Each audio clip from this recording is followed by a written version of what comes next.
সবুজ শ্যামল পঞ্চগড় কি তবে ময়লার স্তূপে হারিয়ে যাবে? এই প্রশ্ন যখন সাধারণ মানুষের মনে, ঠিক তখনই পঞ্চগড় শহরকে আবর্জনা মুক্ত করতে এক ব্যতিক্রমী ও কড়া চ্যালেঞ্জ নিয়ে মাঠে নেমেছে একদল তরুণ।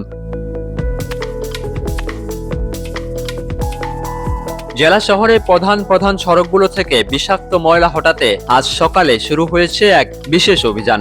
এই শহরকে পরিষ্কার পরিচ্ছন্ন রাখার দায়িত্ব আমাদের। এই পরিষ্কার পরিচ্ছন্ন রাখার উদ্দেশ্য নিয়ে আমরা আজকের এই কর্মসূচি পালন করতেছি, যেন আমাদের শহরটা পরিষ্কার পরিচ্ছন্ন থাকে।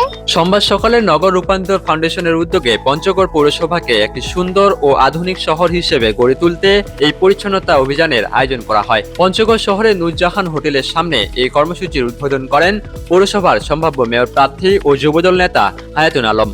ফাউন্ডেশনের সদস্যরা বর্ণিল একই রঙের পোশাক পরে রাজপথে নেমে আসেন, যা পুরো শহরে বেশ আলোচনা সৃষ্টি করছে। আমাদের সংগঠনের নাম হচ্ছে নগর উন্নয়ন ফাউন্ডেশন, আর আমাদের অঙ্গীকার পঞ্চগড় পৌরসভা পরিষ্কার। আমরা বিভিন্ন সংগঠনের এখানে উপস্থিত আছেন, তাদের নেতৃত্বে এবং তাদের সহযোগিতায় এবং আমার সার্বিক সহযোগিতায় আমরা আগামী দিনে পঞ্চগড় পৌরসভা ধুলামুক্ত, যানজট মুক্ত ও আবর্জনা মুক্ত সহ মশা মাছি সহ যেগুলো আছে সমস্ত পরিকল্পনা আমরা হাতে নিচ্ছি। ইনশাআল্লাহ পর্যায়ক্রমে হবে। আপনারা আমাদেরকে সার্বিক সহযোগিতা করবেন। আমরা একটি সারা বাংলাদেশের ন্যায় এই পঞ্চগড় পৌরসভাকে মডেল পৌরসভা হিসাবে দেখতে চাই সকলেই, এবং একটি পরিষ্কার পরিচ্ছন্ন পঞ্চগড় পৌরসভা চাই। পরিচ্ছন্নতা কর্মীরা রাজনগরের বাজার থেকে শুরু করে পঞ্চগড় আধুনিক সদর হাসপাতাল এবং পুরাতন পঞ্চগড় গোলচত্বর এলাকা পর্যন্ত সড়কের উপর পড়ে থাকা টিস্যু ও ক্ষতিকর ময়লা ঝুড়িতে ভরে ট্রাকে সরিয়ে নেন। আয়োজকরা জানান, পৌরসভা নিয়মিত ময়লা পরিষ্কার করলেও যত্রতত্র ফেলা ময়লা পরিবেশের মারাত্মক ক্ষতি করছে। মূলত ব্যবসায়ী ও সাধারণ মানুষকে সচেতন করতেই তাদের এই উদ্যোগ। শুধুমাত্র একদিনের লোক দেখানো কর্মসূচি নয়, বরং পঞ্চগড় শহরকে স্থায়ীভাবে দূষণমুক্ত রাখতে দীর্ঘমেয়াদী পরিকল্পনার অংশ হিসেবে এই কার্যক্রম চালিয়ে যাওয়ার ঘোষণা দেওয়া হয়েছে। সম্ভাব্য মেয়র প্রার্থী হায়াতুন আলম জানান, পরিবেশ ও সামাজিক উন্নয়নে তাদের এই আন্দোলন অব্যাহত থাকবে।